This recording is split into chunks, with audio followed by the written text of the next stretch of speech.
minutos saludamos al abogado Mauricio Alarcón, director de la Fundación Ciudadanía y Desarrollo.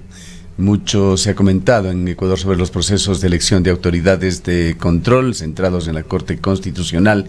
y en aquellos procesos que sigue el Consejo de Participación Ciudadana y Control Social. Hay varios analistas que se han pronunciado con preocupación sobre la institucionalidad en el país, que se encuentra en riesgo con una serie de reformas que se persiguen adicionalmente e que incluso podrían llegar a una consulta popular en el caso de la justicia. Quisiéramos conocer su punto de vista, abogado Alarcón, sobre lo que está sucediendo.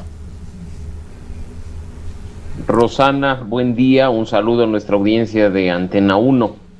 Cuando la Constitución contiene mandatos específicos para las autoridades, en particular cuando por medio está la designación de otras, en este caso autoridades de control o cabezas de instituciones públicas de carácter nacional, incluso los tiempos deben cumplirse a rajatabla y no hay pretexto que valga. Recordemos, por ejemplo, que en noviembre del año pasado debía darse la renovación parcial del Consejo Nacional Electoral, que en cuanto a la superintendencia de compañías, tras la destitución por parte de la Asamblea Nacional de quien era titular de la superintendencia, su relevo con una terna ya presentada por el Ejecutivo debería estar en marcha. Cuando además tenemos años con un defensor público encargado, cuando la Contraloría continúa encargada y cuando se vienen otros concursos para Defensoría del Pueblo o para el Tribunal Contencioso Electoral,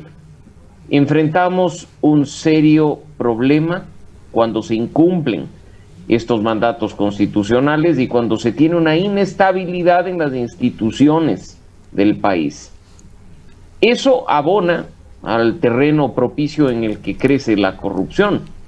Eso abona a que las autoridades no sepan ni siquiera si actuar o no frente a ciertos casos por el temor a ser removidas de manera automática porque se reactivan los concursos, los periodos fijos en este tipo de autoridades, y así lo dicen los estándares internacionales, son vitales para dar institucionalidad, garantizar el respeto al Estado de Derecho y dar ciertas garantías también a quienes del otro lado, como usuarios del sector público, debemos activarnos cada que tenemos que hacer un trámite, presentar una acción o incluso frente a algo tan importante que ustedes lo mencionaban hace un momento, como la organización de un proceso electoral que está a puertas.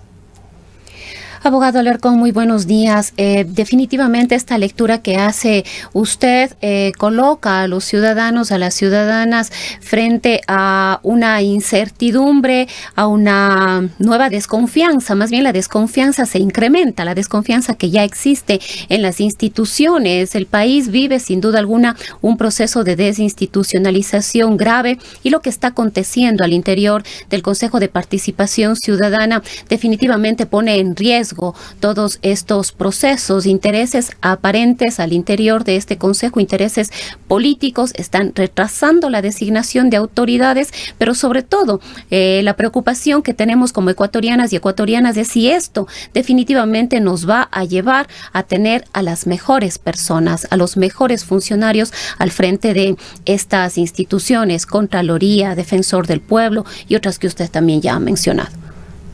Rosana, es claro que si no es transparente un proceso, si es que no es justo un proceso, si es que hay malos antecedentes y si en las condiciones actuales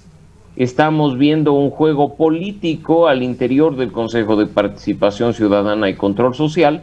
los ciudadanos se lo pensarán bien antes de presentar una postulación, con lo cual no se garantiza que los mejores ecuatorianos terminen en estos cargos de control, que es lo que generalmente buscan los concursos públicos de oposición y méritos. Pero a pesar de esa situación negativa, el tener reglamentos claros que respetan mandatos constitucionales, que no se cambian para cada proceso en función de mis amigos o en función de quien quiero yo que acceda a determinado cargo, al menos motiva a que quienes ya se han decidido a participar tengan una relativa garantía de que los mejores serán seleccionados, pero parte de este embrollo en el que se ha metido el Consejo de Participación Ciudadana se origina en un documento que como Ciudadanía y Desarrollo presentamos a finales del año 2021, con algunas observaciones, no solo al reglamento del Contralor para designar al Contralor General del Estado, sino a partir de ello a los demás reglamentos que están a su cargo, por considerarlos injustos, con valoraciones subjetivas que no cumplen con los parámetros mínimos de transparencia, y pues frente a esa propuesta un grupo de consejeros de Participación Ciudadana ha decidido pues reabrir, sin que esto ni vulnere la seguridad jurídica ni traiga inestabilidad, porque los concursos no han iniciado, revisar los reglamentos para dar algo más de confianza o algo más de credibilidad a procesos que están siendo cuestionados por la ciudadanía. Esperemos que lo que ha sucedido en estos últimos días a propósito de la reapertura,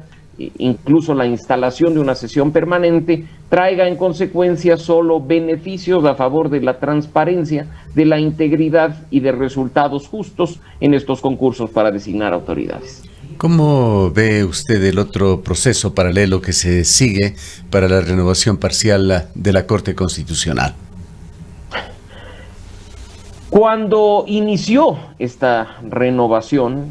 ya se cuestionó un reglamento, Gustavo, que emitió la Corte Constitucional, según el cual debemos esperar a que haya resultados del concurso para saber si se hace o no sorteo para la renovación, o si algunos renuncian y son reemplazados por quienes han ganado el concurso.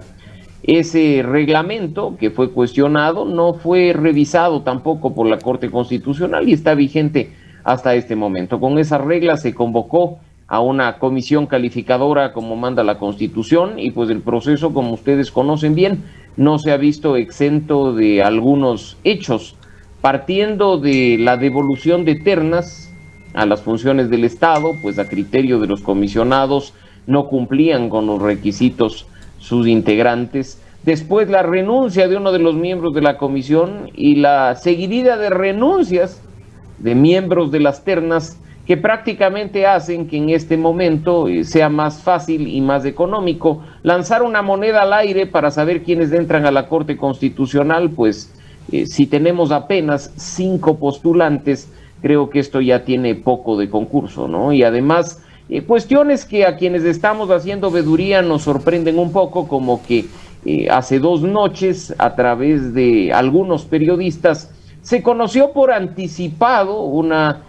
suerte de resultados de calificaciones. Esto dice mucho sobre el tema de rigurosidad. Y además se conoce, Gustavo, a través de periodistas, y horas más tarde la comisión hace públicos los resultados. La publicidad no debe manejarse de manera selectiva. La entrega de información no debe darse primero a los periodistas y después a los ciudadanos. Ojalá no vaya a ser que la comisión calificadora, forzada en este caso frente a lo que los periodistas en redes sociales publicaron, tuvo que entregar la información a través de su página web y sus redes sociales. Este tipo de cuestionamientos lamentablemente le resta credibilidad y confianza, creo yo, al concurso más importante que está en marcha en el país y que busca renovar parcialmente a la Corte, que debe vigilar por la garantía de los derechos y libertades de los ciudadanos. Un organismo además que se ha mostrado a través de sus decisiones fundamental en el país, en este Estado de Derecho que supuestamente vivimos. Ahora viene otro capítulo también importante, cuando la Corte, a través de su presidente Hernán Salgado, tendrá que instalarse para hacer mediante un sorteo público la definición de qué jueces serán reemplazados. Efectivamente, y no nos olvidemos que a propósito de la coyuntura, por citar nada más un caso, será una nueva Corte Constitucional la que debe emitir dictamen respecto de esta iniciativa de consulta popular que ha mencionado el Ejecutivo, que será una nueva consulta popular, una nueva Corte Constitucional, una nueva integración de la Corte Constitucional, la que tenga que revisar lo actuado por la Asamblea Nacional respecto del mandato de la despenalización del aborto por violación. Así es que ahí tienes 2 elementos que creo son vitales para que la ciudadanía se interese por lo que está sucediendo en cuanto a la integración renovada de este alto órgano y este alto tribunal del país. Abogado Alarcón, este ha sido un proceso que no ha estado exento de una gran cantidad de tropiezos, desde renuncias de parte de los candidatos, de la comisión también, y no han faltado tampoco las denuncias o las especulaciones de que los candidatos que estarían quedando de una u otra manera tienen vinculación al Ejecutivo, a miembros del Ejecutivo, y que aparentemente incluso habría habido una cercanía, al parecer algún acuerdo, para que todas las funciones del Estado presenten un candidato que sea de alguna manera afín al gobierno. ¿Cómo ve usted esto? ¿Considera que efectivamente es así? Yo creo que serán los actos de quienes formen parte de la Corte Constitucional los que determinen si hay o no cercanía con el Ejecutivo o si hay un sesgo ideológico fuerte que afecte sus decisiones. Habrá que esperar a que se instalen para ello. Yo en esta etapa, dado que estamos en concurso, creo que lo óptimo es analizar, como algunas personas, incluso el ex miembro de la comisión, Rafael Ollarte, lo ha hecho. Debemos revisar si los exámenes han sido bien calificados o si las calificaciones han sido puestas a dedo, si los méritos han sido bien valorados o se ha utilizado un sistema subjetivo de premios y castigos. Y finalmente, como lo mencioné hace un momento, quizá lo que más ruido hace es que en quizá un afán de protagonismo excesivo de algunos periodistas hace mucho daño el hecho de lanzar notas, de hablar ya de ganadores, cuando hay fases que están pendientes, cuando hay impugnaciones que deben realizarse y cuando será la primera semana de febrero en la que podremos conocer quiénes integrarán la Corte Constitucional en esta etapa de renovación. Esperemos que sean los mejores. Esperemos además que las denuncias que se recibió sobre la marcha, incluso de aquellos postulantes que desertaron, sean desvirtuadas. Pero en lo personal, y a propósito del ejercicio de veeduría que se hace desde Fundación Ciudadanía y Desarrollo, hay algunos temas que nos hacen ruido. Y como dije, desde el origen, no solo desde ese reglamento de la Corte Constitucional, sino incluso desde el hecho de tener como miembro de la Comisión Calificadora a una jueza del Banco de Elegibles de la Corte Constitucional, la señora Dunia Martínez, que ostenta en este caso una doble calidad frente a una misma institución. Ese tipo de cuestiones creo que no deben darse, pues en este país no es que tengamos 5 constitucionalistas, son innumerables los que podrían integrar la comisión, y creo que por gusto muchas veces se llevan a cabo acciones que empañan un concurso y que generan dudas y desconfianza por parte de los ciudadanos. Todo esto viene dándose en un año electoral. Se ha anunciado ya que el 5 de febrero posiblemente se abrirá oficialmente por parte del Consejo Nacional Electoral. Quisiéramos también su comentario sobre lo que esto significa para el país. Aquí en Cuenca, los Pérez están haciendo noticias. Por una parte, Yacu Pérez ha logrado ya la posibilidad de recoger firmas para su movimiento político Somos Agua, y en declaraciones para este medio de comunicación anunció que aunque no llegue posiblemente a obtener, o seguramente a obtener esas firmas y a configurar oficialmente su partido o movimiento, en todo caso haría alianzas para las próximas elecciones seccionales. Y por otra parte, también aquí en Cuenca circuló una noticia que ha sido aclarada por el movimiento de Yacu Pérez, por Renace, en el sentido de que se trataría de una noticia falsa, pero en todo caso se anunciaba en esta noticia una posible candidatura de el medallista olímpico Jefferson Pérez. Empiezan en todo caso a moverse ya las candidaturas, no solamente en Cuenca, en las distintas ciudades del país. Efectivamente, Gustavo, estamos a días de entrar oficialmente a año electoral. No es cuestión de simplemente hablar del 5 de febrero de 2023, sabiendo que hay muchas etapas previas, como tú lo has dicho.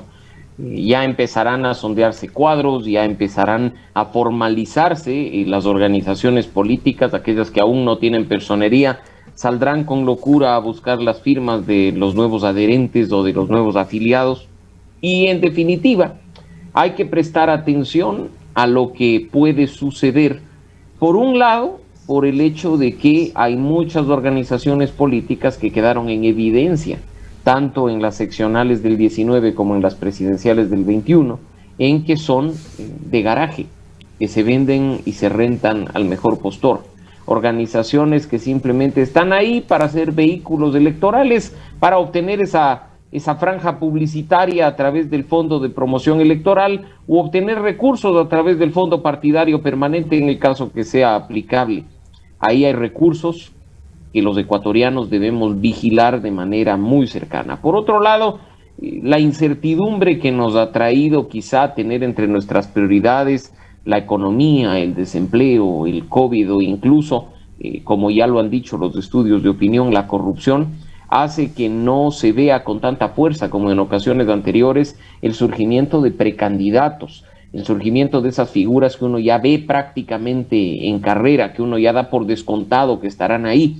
En el caso de Quito han surgido muchos nombres como globos de ensayo, me imagino que en Cuenca ha sucedido lo mismo, y esperemos que de a poco el proceso electoral vaya tomando forma y que las lecciones positivas aprendidas en la segunda vuelta de 2021 por parte del Consejo Nacional Electoral sean implementadas a favor de la transparencia y a favor de un buen manejo que dé resultados justos a los ecuatorianos para la renovación de sus autoridades locales. Pero además, abogado Alarcón, se está proponiendo por parte del Ejecutivo una consulta popular, según ha advertido inicialmente el presidente de la República, que entre sus objetivos estarían algunas reformas a la justicia, aunque no se ha detallado hacia dónde apuntaría. Uno de los temas que se baraja es la posible eliminación o reformas al Consejo de la Judicatura, también al Consejo de Participación Ciudadana. ¿Cuáles son las lecturas suyas respecto de esta consulta? Parto de que el presidente, antes de hacer anuncios de ese tipo, debe estar bien asesorado, pues han sido decenas las absoluciones de consulta, decenas los dictámenes de la Corte Constitucional frente a las iniciativas, tanto de ciudadanos particulares como de actores políticos, de llevar a cabo consultas y referendos. Los parámetros están ya dados y es irresponsable que un presidente hable de eliminar instituciones mediante consulta popular cuando ya la Corte Constitucional se ha pronunciado en varias ocasiones señalando que este camino no está establecido en la Constitución. Así es que el punto de partida para este tema es que el presidente se asesore bien antes de lanzar globos de ensayo. El segundo, históricamente, Rosana, en nuestro país, las consultas populares a medio mandato han sido también termómetros de la popularidad y de la confianza de los gobiernos. Recordemos lo que sucedió en el año 86 cuando a León Febres Cordero, consultando a los ecuatorianos por una cuestión vital y que mucha gente consideraba importante, como era la participación de los independientes,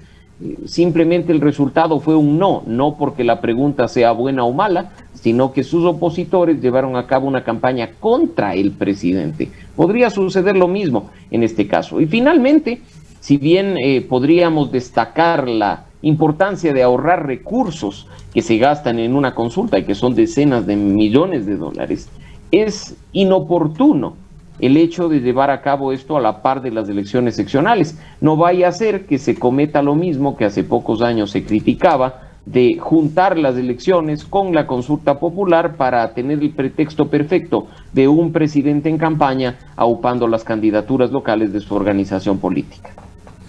Con la objetividad que le caracteriza a usted,